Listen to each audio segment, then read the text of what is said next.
আটাইতকৈ জীৱনৰ কথা, মানুহৰ কথা, সুখ দুখৰ কথা, প্ৰেম বিবাদৰ কথা, দেশ আৰু জাতিৰ কথা, শোষিত নিষ্পেষিত জনৰ কথা, যিবোৰ বুকুৰ অনুভৱ তেওঁৰ কবিতাৰ মাধ্যমেৰে প্ৰকাশ কৰিছিল। তেওঁৰ ৰচিত 3খন কাব্য সংকলন হ'ল মাটিৰ স্বপ্ন, সেই পৃথিৱী অন্তৰ্তমা। মাটিৰ স্বপ্নখন প্ৰকাশ হৈছিল 1963 চনত।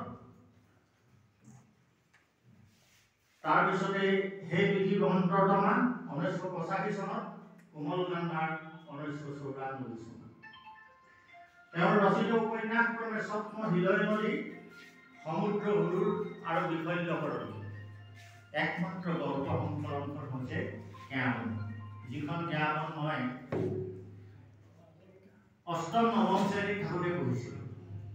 এখন সুখপাঠ্য গল্প সংকলন, কিন্তু সেই গল্প সংকলনখনৰ পুনৰ্মুদ্ৰণ নোহোৱাত